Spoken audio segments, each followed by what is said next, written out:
남편이 또 육아는 안 도와주고, 그렇다고 생활비도 제대로 안 줘요. 남편이 나갔을 때 뒤를 따라가 본 거죠.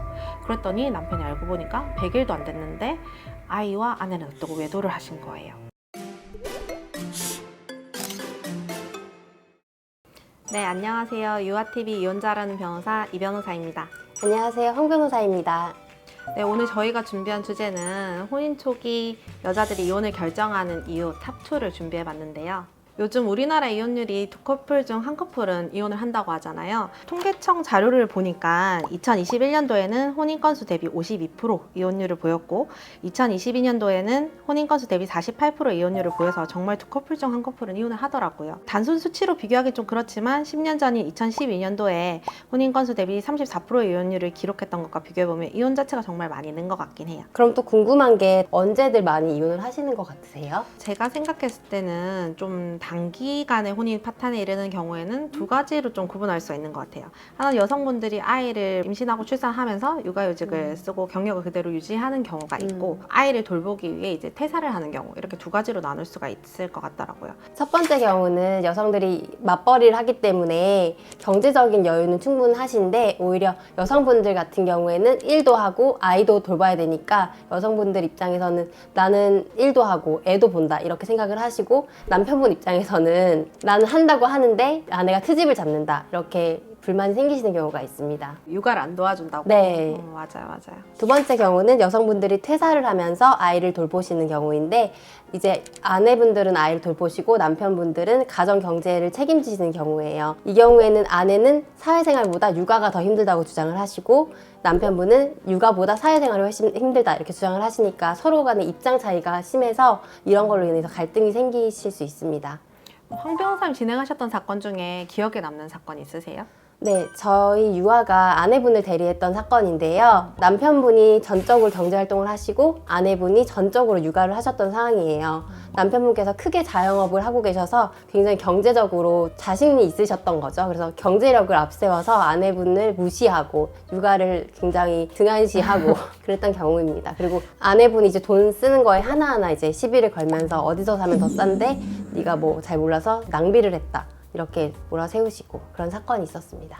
보통 아이를 돌보는 게 굉장히 힘들잖아요. 그래서 재판부에서도 그걸 잘 알아주시거든요. 아내분의 그런 육아, 출산 이런 가정에 대한 기여도가 인정이 돼서 재산분할도 상당한 부분을 가져가실 수 있었고, 양육권도 굉장히 치열하게 다퉜었는데요. 남편분께서 뒤늦게 반성을 하시고 아이를 키우겠다고 하셨지만 저희가 아내분께서 이제 주 양육자였던 자료들을 충분히 제시해서 양육권도 저희가 가져올 수 있었습니다. 특히 양육권 같은 경우에는 누가 주양육자였는지가 굉장히 중요합니다. 저도 황 변호사님 말처럼 이렇게 육아에 대한 갈등으로 좀 많이 이혼하시는 줄 알았는데, 이런 식의 이혼하시는 분들도 특징이 처음에 외롭고 상대방이 뭐 육아에 대한 이런 고충을 알아주지 못한다, 밖에 사회생활하는 고충을 알아주지 못한다, 이런 육아 때문에 좀 다투시는 게 아닌가 했는데, 꼭 이런 소송들 나중에 하다 보면 부정행위가 좀 수면위로 떠오르는 것 같아요. 그런 경우가 좀 많은 것 같아서 제가 했었던 사건 중에 기억에 남는 사건이 20살 갓 넘긴 엄마 아빠, 연애기간이 되게 오래되셨고 혼자 임신으로 결혼하셨던 사건 인데, 아내는 그러니까 갑자기 어린 나이에 애 엄마가 됐고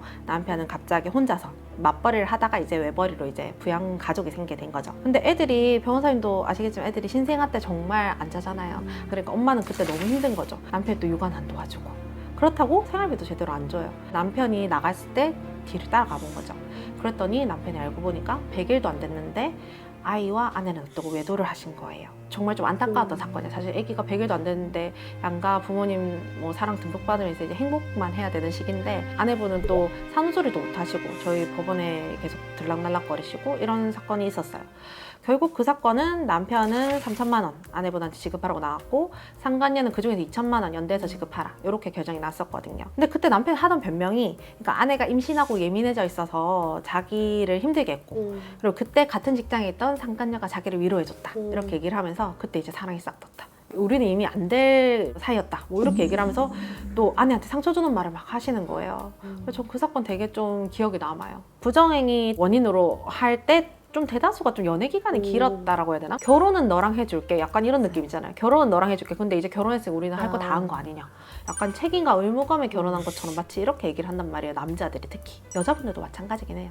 네, 남성분들 같은 경우에는 거의 직장 생활을 하시기 때문에 가정과 멀어질수록 이제 회사 동료들과 어울리게 되면서 회사 동료와 바람을 피는 경우가 굉장히 많고, 아내분들도 직장 생활을 하시면 직장 동료들과 바람을 많이 피우시고, 전업주부 같은 경우에는 요즘 SNS가 워낙 발달했기 때문에 SNS에서 전 남자친구를 찾으셔서 다시 사귀시는 경우도 많이 봤고요. 그렇지 않은 경우에는 뭐 게임이나 데이트 어플에서 이제 남성분을 만나서 부정행위를 하시는 경우도 굉장히 많이 봤었습니다. 맞아요. 요즘에 정말 그런 거 많은 것 같아요. 특히 뭐 카카오톡 오픈 채팅 이런 네. 거 그 목적이 진짜 이성과의 만남. 제가 좀 생각했을 때 좀 나쁘끄러울 것 같은데 그런데 또 잘 가입하셔가지고 또 오프라인은 또 모임하시고 이래서 또 부정행위 많이 하시더라고요. 또 기억에 남는 사건은 유아가 남편을 대리했던 사건인데요. 남편분이 굉장히 출장이 잦고 출장을 가시면 그 출장지에서 오랫동안 머무르셔야 하는 상황이었어요. 그런데 아내분께서 이제 출장을 가면 연락이 안 되는 거예요. 전업주부셨는데. 그런데 아이가 2명이다 보니까 남편은 아내가 바람을 필 거라고 전혀 생각을 안 하셨어요. 이제 아이 2명을 돌보느라 바쁘겠지라고 생각을 했는데, 알고 보니 아내는 남편한테는 친정에 간다고 얘기를 하고 친정에는 아이 둘만 놓고 상간남을 만나러 가신 거예요. 특히 장모님은 그 사실을 알면서도 아내가 연락이 안 된다고 하면 뭐 잔다고 거짓말을 한다든지 아니면 목욕탕에 갔다고 한다든지 이렇게 맞아요. 알리바이를 대주셨던 거죠. 이렇게 혼인 초기에 육아에 대한 갈등 이런 걸로 시작을 해서 결국 부정행위로 이혼이 되는 경우가 많은 것 같은데요. 결론은 아이가 어릴 때는 엄마도 아빠도 그리고 정신적, 육체적으로 다 힘든 게 사실이거든요. 네. 이럴 때일수록 서로 더욱 노력하고 배려하자. 그렇게 해서 잘 지내보시는 게 좋을 것 같습니다. 오늘 저희가 준비한 주제는 결혼 초기 여자들이 이혼을 원하는 사유 탑2를 한번 준비해 봤는데요. 도움 되셨으면 좋겠고 다음번에 조금 더 유익한 주제로 또 찾아뵙도록 하겠습니다. 저는 유아TV 이혼자라는 변호사 이변호사였습니다. 황 변호사였습니다.